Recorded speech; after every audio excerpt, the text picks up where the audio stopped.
Hi, welcome back to the Koffe Brown Show. And tonight we have a special treat for y'all. I'm your favorite natural goddess, Naturally Dupree. And I am Coach Koffe Brown in the building. Snip Cliff. We're so happy to have you here live in the flesh. Thank you. It's good to be here. I love it. I'm super excited to dive into your mind. Oh, God. I am. You trying to take my brain cells? You can keep the cells. I just want to look at them. Okay, then I got you. Let's get it in then. Okay, so first, I want to know, how long have you been extremely creative? Because I feel like it's something that comes to you while you sleep, when you're dreaming, while you're driving, when you're praying. Well, that's a good question. Mm-hmm. Honestly, my first creative experience was when I was 6 months old. My dad used to play 8 tracks when we were back home in Detroit, and I hummed the song in the bed that was on the 8 track. 6 months. 6 months old. Mm-hmm. Divine being. I promise you. I promise you. I've never met someone as creative as me. Someone that can immediately think of something and have to jot it down. Yeah, it drives me nuts. So when was your first actual project when you was like, you know what, I have to start writing? I started writing probably when I was about 6 or 7. Was when I first started writing. Yeah. Mm-hmm. I could literally think of something. I would go outside and I would see something that would inspire me. I would go back in the house and write it. And I had all kind of poems and all kinds of things. And then when I got to backtrack. I started singing publicly when I was 3. So then from there, all of the rest of the eclectic energy just kind of poured out. And over time, by the time I got to high school, my English teacher discovered that I was really gifted to write, and she would literally make me overly write stuff. I don't appreciate it, but she had me overly writing when I was in school. I was like, why do I have to write something else? After I already got this A, I don't want to write nothing else. And but I appreciate it now that I'm more mature. But yeah, it was a lot growing up. It's like she saw that in you and wanted to nurture it. And now you have published how many books? I don't know. I think about 15, something like that. See, that's what happened. You lose track. Something like that. You lose track. Okay, I do ghostwriting. I support other authors under their particular brand. So a lot of things that I do aren't under my brand. Okay, ghostwriter. Oh, you're really a writer. Oh, absolutely. You're a storyteller. 100%. Yeah, I definitely am a storyteller for sure. I love that. You inspire me because I used to write a lot when I was younger. Mm-hmm. And I kind of got away from that. Mm-hmm. And just watching you on social media, looking at all of the creative things you have done, it inspired me to get back into writing. So out of those projects, which one can you say was the one that forced you to continue? I think, honestly, I would say She Chose Him and Screwed Me, 9 Reasons for Her Decision. That one really messed with me a lot because it was some things within the content that it was some behind the scenes things about me that I had other people expound on, if that makes sense. And that one kind of really messed personal. All of it's very personal. Yeah. Okay. Seriously. But from that one, after that project, did you feel, okay, now I need to take it up a notch? I need to do this project or I need to go there? Yeah, that happened with the men's book. You say you love me, but do you respect me? And I love that book. And that one was hard because, like, you know, even when we went back and we were doing the editing and we were working out everything for that particular project, it was like, wow, do we really respect our men? It was, that question was, it weighed heavy on both men and women. It wasn't just the women that had to address it, but it was the guys who had to address, have I really earned her respect? It was a lot of questions that were answered in that publication. And it was so beautiful because it was so masterful. We had a lot of spiritual writers, and then we had a lot of men coming from a secular perspective. So it just brought the whole man into perspective and the whole reason for the male being and why they yearn and desire that one thing, respect. That's deep. For myself, when I was younger, I didn't understand why a man was so adamant on respect. I'm like, what do you mean respect? Like, it's a no-brainer. What do you mean respect? So when I saw that book, I was like, they went there. Yeah, they went all did the way not in. Hold back. No, they went in. They went in that book, and it yeah, they went in that book. They really did. And I'm excited about them coming back to actually do the live tapings and having those conversations, because, you know, it's one thing to see it in the book, but it's another thing to hear that same man express what it is that he's saying from that particular content. But I'm glad to be here, but I want to get into these other authors on this book. They are a beast. I'm super excited that they're here live, virtually. Can we bring them in? Let's bring them in. Can they come on in? Come on in the building. Yes, they are in the house tonight. So excited. Super excited about the bosses being in the building tonight. It's amazing just to see how these ladies, including yourself, did their thing in this book. Thank you so much. It really was. Yeah, it was amazing. Real dope.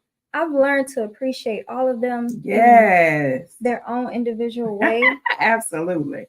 It was everything in this book that I learned about them. Yes. It was something that I never expected. So look, I learned more about Monica in this book than I ever knew about her. I was like reading it going, oh man. It's like, oh, it was almost like I was rediscovering friendships. It's one of those kind of books where you're sitting down and you hollering at your girlfriend like, man, I didn't know you were rolling like that. You know, so it's really dope. You too.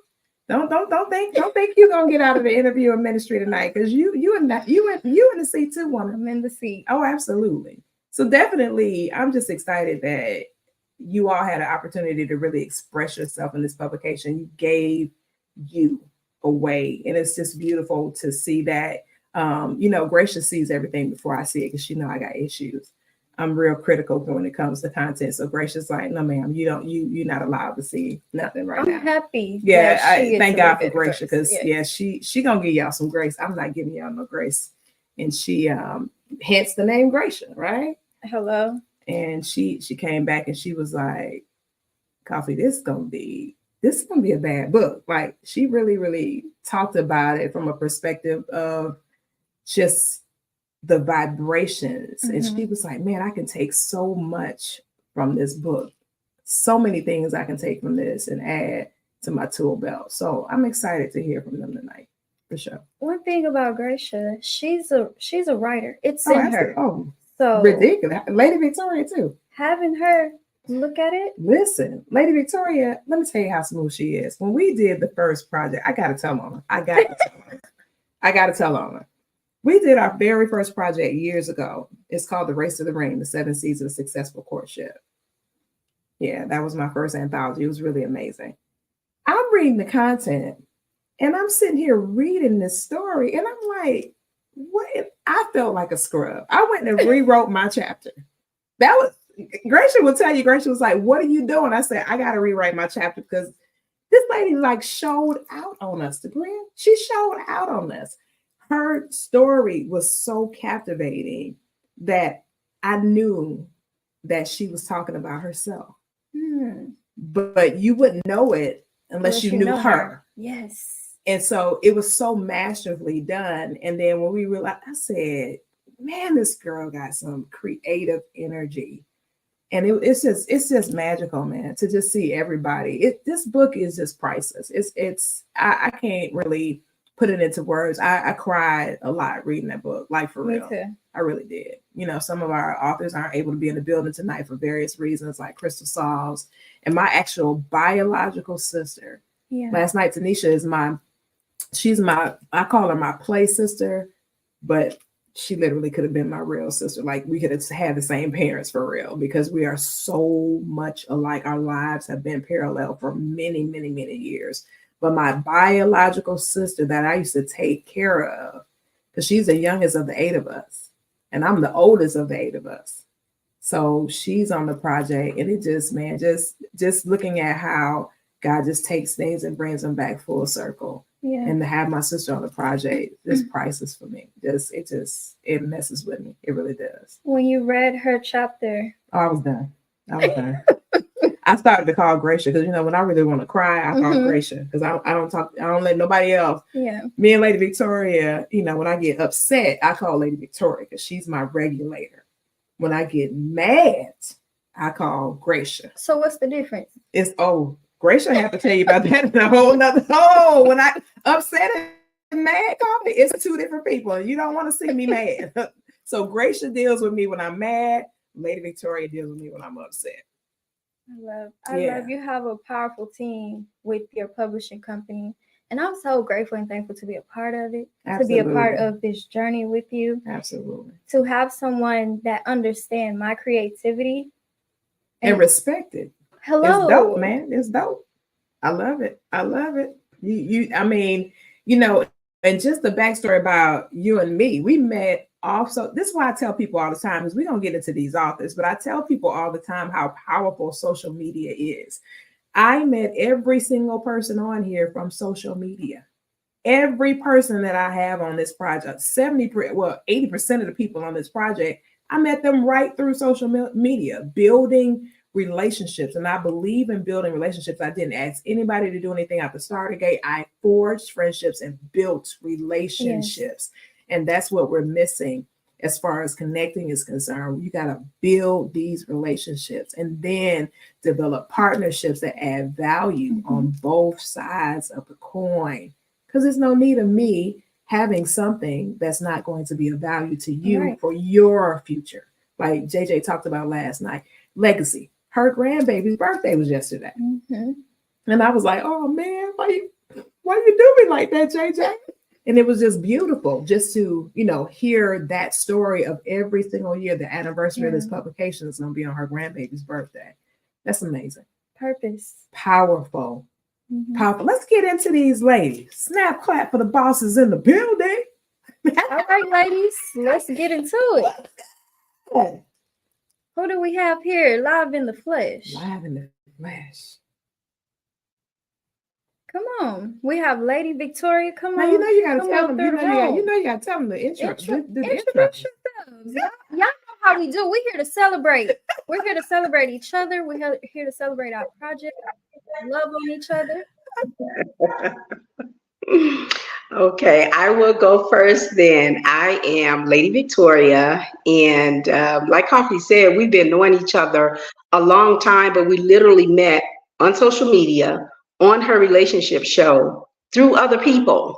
That's how I met her, because I was pretty chatty in the comment section or whatever that topic was on that particular day. But it was juicy. Ooh-wee. It was juicy. It really was. But because of my commenting, she invited me to come on her platform at that time. And I did. And I've been on her platform a few times. So I'm really honored, and I'm really, really grateful to have met Koffe. But I'm even more grateful for the interaction that we have in business and just as friendship, as ladies that know how to have friendship together. So Wow, what else do I want to say about me? I love the projects. Every project that I've worked on with Koffe has been a success. Even the ones that I haven't worked on with her, they have been a success. And I am so elated to be a part of this network of women who look after each other. We take care of each other. We're concerned about each other. So there's so many more things that I could say about the publishing house and about Koffe, but I'm supposed to be introducing myself. So Y'all see Jason Hayden in the comments talking about who all wrote on the men's book. that's all right. Yes.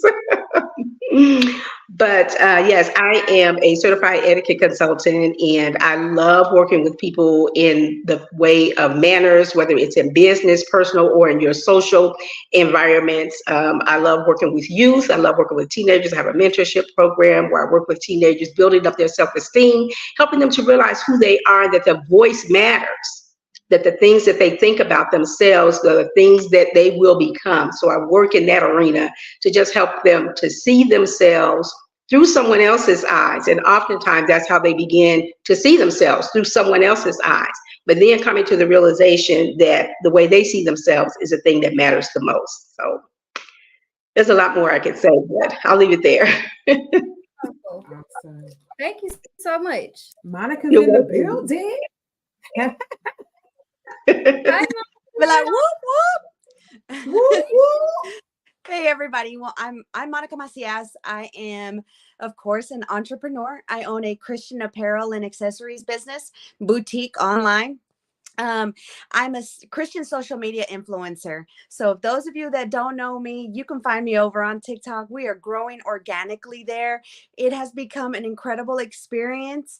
But it has just created just additional connections to Christian life coach, best-selling author, podcaster, all of those, right? And how I met Koffe was I actually came across her in a clubhouse room.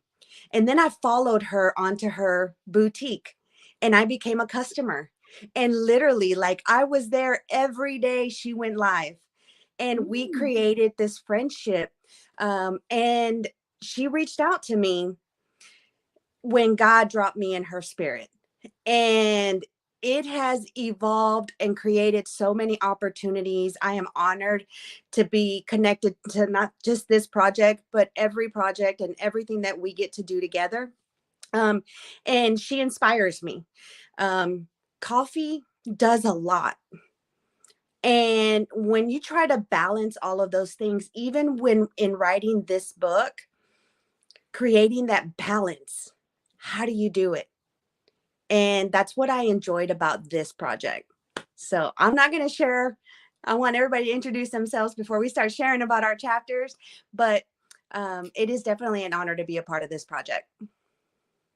Thank you, Monica. We so happy to have you here. Okay, Lady There's Grace. my girl, Grace. Hello, everyone. So, for anyone who doesn't know, I'm Gracia Collins Rich. I am when I have to introduce myself, I'm like, it's so many things. Do I need to say everything? So I'm gonna run through really quick. I I am an author, a journalist, a historian, an independent scholar. I am an editor. I am also, and none of these are my actual day job. I'm also criminal defense and civil litigation paralegal by day. And Koffe and I are like, not even like the best of friends, like I'd say sisters. The way I met Koffe was she came to a book signing for a book, another anthology project that I was on with a few other women. And she knew one of the women who was actually on the project. And she came to the book signing and she and I met there and we hit it off immediately. Koffe has one of those personalities that immediately draws you to her. She had made a comment to me about my haircut because my hair was really, really low then, which is a style that I really love. And she and I just started talking from that point on. And then we exchanged information. We found out that our actual birthdays are 2 days apart. in the month. Like her birthday is 11/11, my birthday is 11/13. And she and I just became sisters after that. And the cool thing about Koffe, I remember when the publishing house was just an idea. Because Koffe and I are the type of people who will just talk every day. Like every day. And Koffe has a notebook everywhere she goes. She has one by her bed. And she always tells me when things come to her, if she wakes up, she just writes it down. And she told me about the first anthology that she wanted to write. And then she was like, I'm going to want to expound this out into a publishing house. And I was like, okay, let's do it. And it's been rolling ever since. And through my wonderful sisterhood, friendship, relationship with Koffe is how I met Lady Victoria and also how I met Monica. I'm so happy to be a part of this. Yeah. Yes, the way they just all gave you flowers, you don't change. And we instantly clicked. Yeah. And this is, I was telling somebody the other day, they were like, well, what's this deal with you and Dupree? I said, we never saw each other until now. Now, we've been friends on social media for years, had common interests. Whenever we had events in the school district, it would always be, I would be there, you wouldn't be there, you would be there, I would be there. And we never physically saw each other until January this year. Never been in the same room. Oh my goodness, it was this year. It was this year, January. But it don't feel like it. It doesn't. It doesn't. It feels like we've been together forever. It's dope. So thank you so much for this opportunity. Thank you for thinking of me for this. I'm so grateful because you don't change. You're always there. And I'm happy to have known all of you and get to know you further. So let's dive deep into it because I have some things that I'm ready to share and expand on. Lady Victoria, I want to start with you if you don't mind. Because when I read your chapter, I was like, oh, baby, she's seasoned. She is seasoned in this entrepreneurship journey, okay? So for you, when you first started out and no one was a believer, how did you keep that faith of being a believer on this journey? Well, the vision was so alive within me, and it was here before it was here. It was just something in me that I knew that it was more than me wanting to do it. I knew that it was something that I had to do. I couldn't bypass this. And I'd never had a real business before. I tried my hand at a few things here and there, but they either didn't work out, or once I got into it, it didn't really satisfy me. I didn't have a push and an urge to go further with it. So I didn't want to waste my time or my money. So I just let it go. But in this particular business, it was my heart. It was really, truly my heart to be able to do what I did. And like you said, I did it alone. I did it against the naysayers, against the people that said that would never work. You can't do this. I remember one situation, and this was before I started the business in college. And I was a journalism major, and we had to write this paper. And then we had to write our own obituary. And in writing my obituary, I listed all of the things that some I had already done and some that I wanted to do in my life. And I remember my professor coming to me and saying to me at that time, you can't do that. You won't be able to do that. You just can't do it. You won't be able to do all of those things. Yeah, she told me that to my face in front of the class. Not alone, not by myself. And I said, I am going to prove her wrong. I'm going to prove her wrong. And the goals that I set for myself to do and to achieve, I did do them. I went back to that college years later to find her because I wanted her to see, you a liar. And you don't have control over my life. You don't have control or authority over my dreams, over my ambitions. You don't. I won. you lost. That's how I felt about this business. This was something that I had to do, and I did it for 20 years. And it was my passion. It was my heart. It gave me the opportunity to serve others. It gave me the opportunity to be able to minister to others. It gave me the opportunity to be able to play a part in shaping the lives of very young people, some of them children. And I just did it until it was time to go to the next thing. But when I released it, I was so satisfied because I knew I had come into a place of completion for that project. Wow. It wasn't my own idea, but it was a God-given idea. And I followed every step and I came to completion and I released it when it was time. Wow. But I did it. I did it against the odds.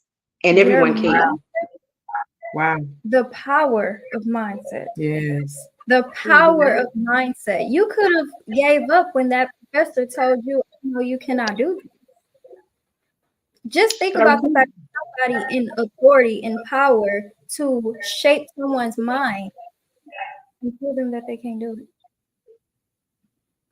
You could have gave up. Mm-hmm. Look to what you believed in.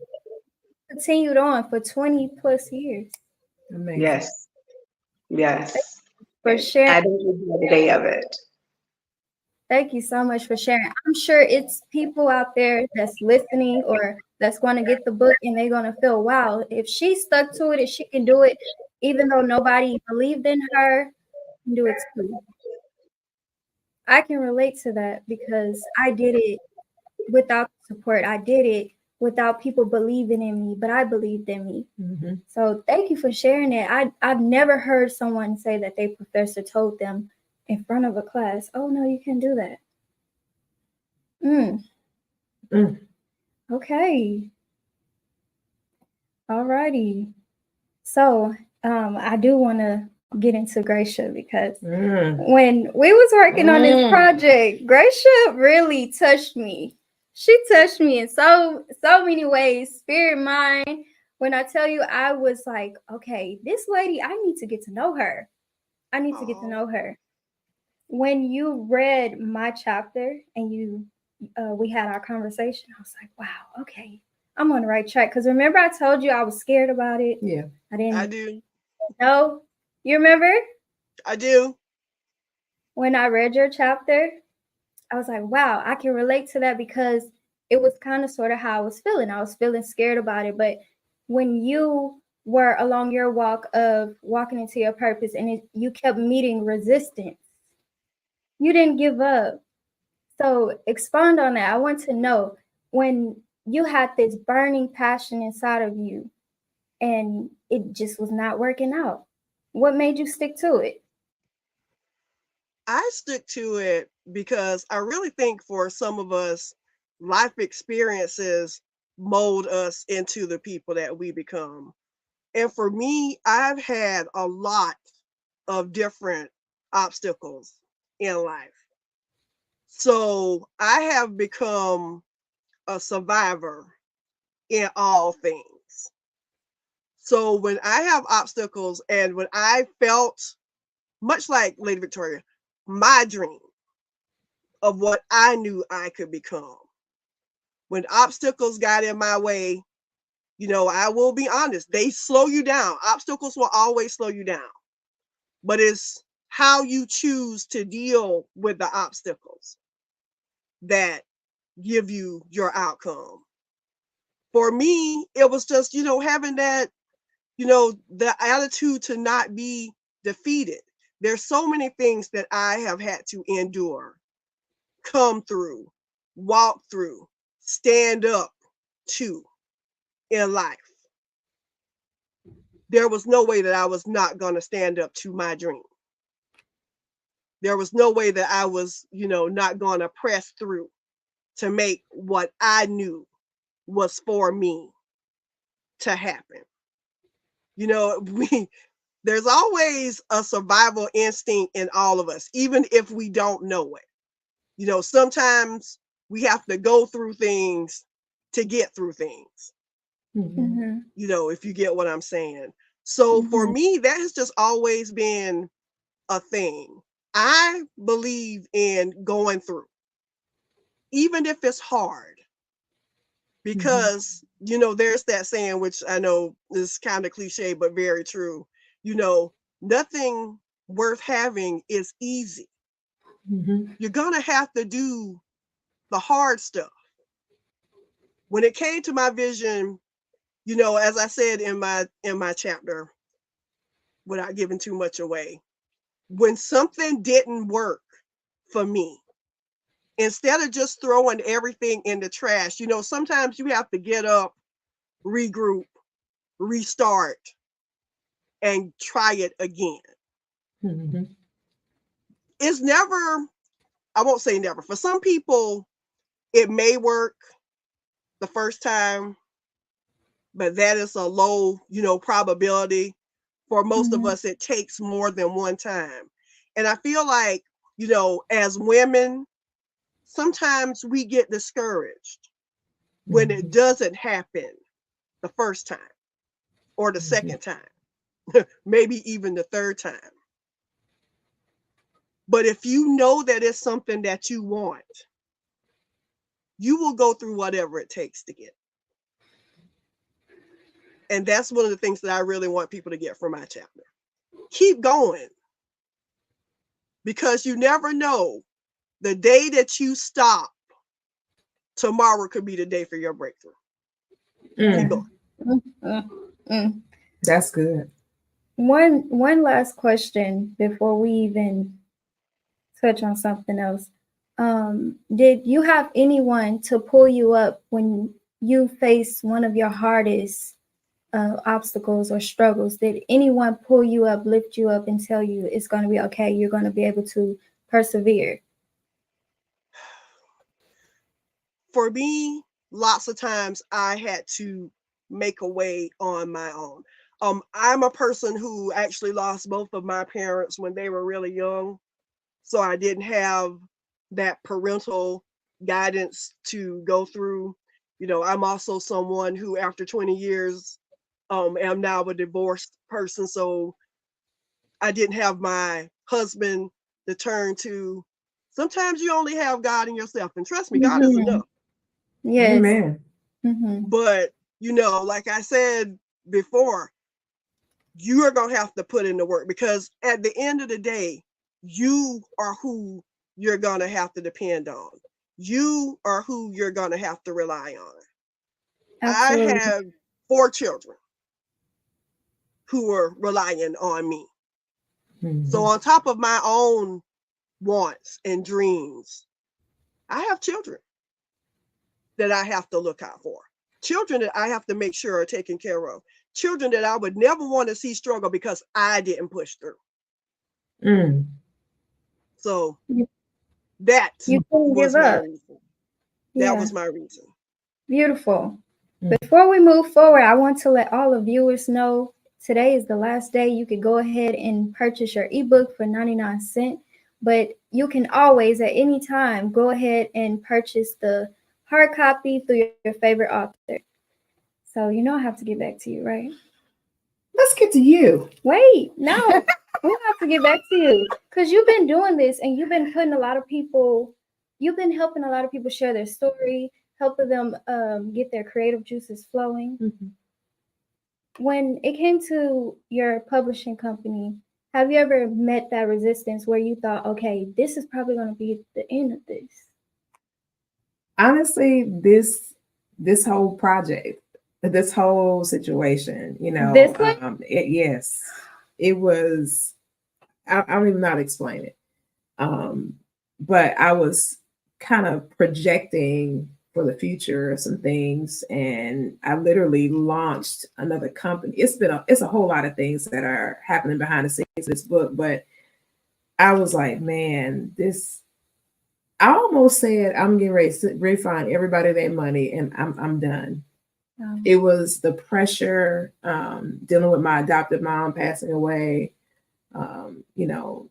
It was crazy. It was a lot. Found myself hospitalized for a short term, challenge that I was facing medically, unexpectedly. It was just so many different things. that was coming against me after I had spoken to all y'all lives. Like literally. Yeah. Literally, I spoken to all y'all's lives, and then bam, here comes these grave attacks against my life. It was the most challenging time of my journey in a lot of different ways. It was just crazy. Personal, professional, spiritual. It was everything was just going absolutely crazy. However, throughout the whole process, even though I had that thought of saying, oh, maybe I'll just let it go, I was at peace. And that was the first time in my life I've been that peaceful. Even through the chaos, even through the calamity, even through all the opposition, all the crazy stuff that was happening, I was just like literally like, okay, what else can fall apart? Is there anything else that can go wrong? Is there another text I'm gonna get? Am I gonna get cussed out again? All right, I'm not usually on the receiving end of dramatics, however, but I'm on drama.com ministries. What in the hell that is going on in the air? But you know, I learned and I rediscovered the one thing that matters the most is that if God's for you, doesn't matter who's against you. It really don't matter. Absolutely. You know, so I went through an identity theft. Somebody stole my identity, robbed me about $50,000. It was just crazy stuff. Hacked my social media. My phones were hacked. It was crazy. I was like, what in the hell is going on with this? But what I came to realize is that when you look at where you're supposed to go, you have to understand that there has to be an opposition to prove that you're worthy of where you say you're heading. It's got to be the proof before you receive the promise. So it's so crazy how that works. You're like, oh, I got to prove to you that I'm worthy to receive this promise, which I know that I'm worthy of, but it's got to be some proof. And I think with the proof comes the actual humility. It keeps you a base. It keeps you on your face. It keeps you constantly saying thank you and in position of gratitude. So it was just some things that I needed to learn. I needed to discover some things about myself. I needed to discover some things about me in this phase of womanhood that I'm in. And I just needed some things to fall off. And I wasn't going to take them off. So they literally had to be crushed away. So that's that olive crushing experience that I had.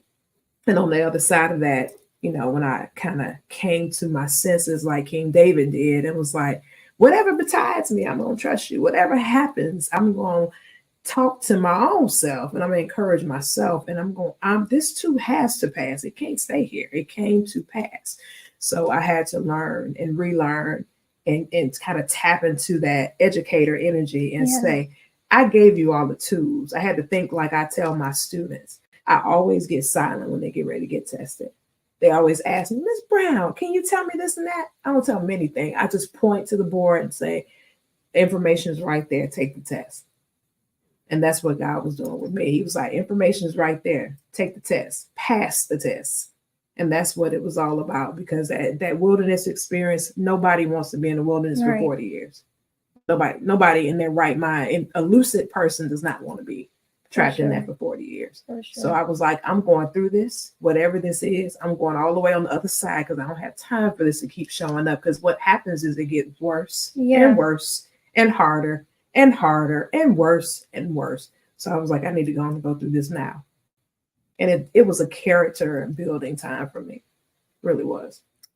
Thank you for sharing that. I'm sure that's your breakthrough moment. Oh, absolutely.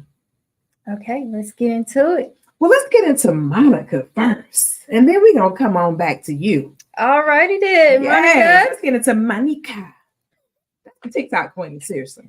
I hear. I'm serious. That chick is she's doing a thing built on TikTok. her whole brand. Yeah, she on that TikTok church. She got a whole ministry on TikTok. We need you to talk about that. Facts. So yeah, you know, I jumped on over to TikTok just to try. I originally got on TikTok to promote my podcast, and it's evolved. God has allowed me the opportunity to just teach about him and share what he's doing, not just in my life, but what promises he has for everyone else. It's become this encouraging and inspirational platform for me to be able to just release what God is telling me. And what I've enjoyed is the connections it's created. Sometimes we get to points where we feel like what we're doing isn't working and it's not helping anyone. But when you get that message from someone that says, don't stop what you're doing because you inspire me every day, or what you said today, I needed to hear. Those are the moments that I realize that everything that God is feeding me and putting into my spirit is exactly what the people need to hear. And we never know how that one message can impact someone's life.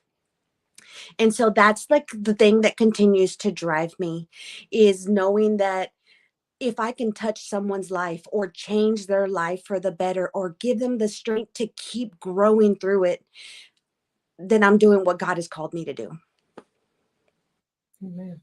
For sure. I think that is purposeful. And when you get that intuitive message and you listen, you're obedient and you share it, then you immediately get that confirmation by somebody saying, I needed that. You helped me today. I'm a strong believer in, as long as I help one person, I've done my job.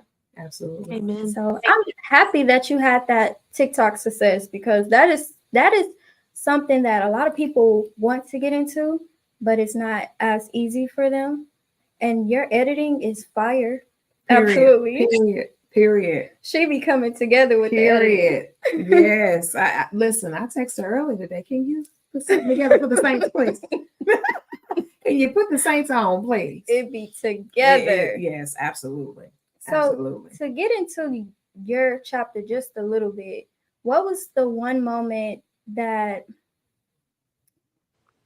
it was challenging for you to put it in the book, but you knew that with you sharing it, it was going to light somebody else up? The entire chapter. I had to make a decision. I love it. You know, we choose to be vulnerable or not to be vulnerable. Mm-hmm. And in this book, I chose to be vulnerable. Yeah. And say, you know what? It's not always roses and it's not perfect and it doesn't always go the way you planned it. And that's what my chapter really was about. The topic was, when will it work? When you do everything God has asked you to do, when you pivot, when you change, when you adjust, when you try something different and it still doesn't work. And then understanding, well, what season am I in? And what that waiting season looks like. And for me, that's what it was. That's what this chapter was about, was trying to encourage someone who may be in the waiting season, thinking that everything that you're doing isn't working for you. What is it how did it get me through it? How am I growing through it? How do I stay on path? And the one thing that continues to push me is my faith. And if there's one thing that I spoke about, is that. Yeah, absolutely. Your chapter is going to move a lot of people, because it definitely moved me. When you were speaking about the waiting period, I was in a waiting period for 2 years and I didn't understand. But then I thought about all of the testaments in the Bible of the story of people waiting. They waited for 30, 40, 20 years, and I waited for 2, and I'm over here like, okay, Lord, when is my time? Because 2 years is a long time, especially when you have children. You see it as that, but it's stories of people waiting longer. So understanding how to wait and what to do in your waiting period is powerful. It helps so many people understand how to switch their perspective and see things from a different side, how to wait in gratitude, how to be grounded in your waiting. So thank you so much for sharing that. Absolutely. Now I know you want to dive deep. Let's dive deep. Listen.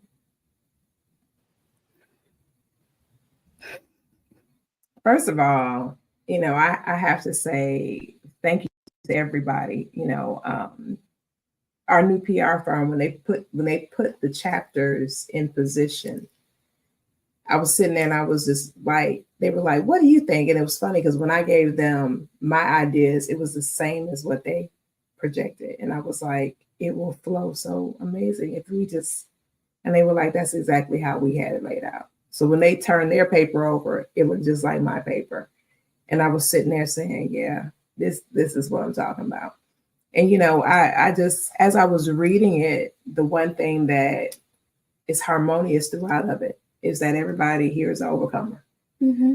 Everybody is an overcomer. Everybody is a warrior. Everybody is interested in making certain that they do not fail because they made they made it optionless. I cannot fail. I will not, because I'm not making that an option. That's not going to be a choice. And so in your chapter, you shared a lot, a whole lot, and you packaged it into this compartmentalization to where you got to literally unpack your chapter to really grasp the full totality of the message. And the one thing that I resonated with was when you talk about your son in your chapter. It just kind of, I was like, okay, I'm not gonna cry again. I'm not gonna cry again. I'm just not gonna cry again. I'm not gonna cry again. I can totally relate to that. My son was born with bilateral club feet. And so he had 6 major surgeries before he turned 1 year old. They sent me home with morphine to give my son. And that was the scariest time of my life. I had to literally quit working in order to take care of my son. I had to literally give up my place. And I was very independent to take care of this child. And I was like, how in the world am I supposed to do this? How in the world am I supposed to make this happen? And then God gave me a man who adopted my son, changed his name. And God does really interesting things with us, So I just applaud you for everything that you're doing. And now you're literally setting that course for your children to win in life by homeschooling them, which is not even heard of very much anymore, that people will put all of that energy in it while you're building a brand, while you're building a business, while you're pouring into a whole community of women. What is the one thing through the chapter that you wrote that you want people to be clear on?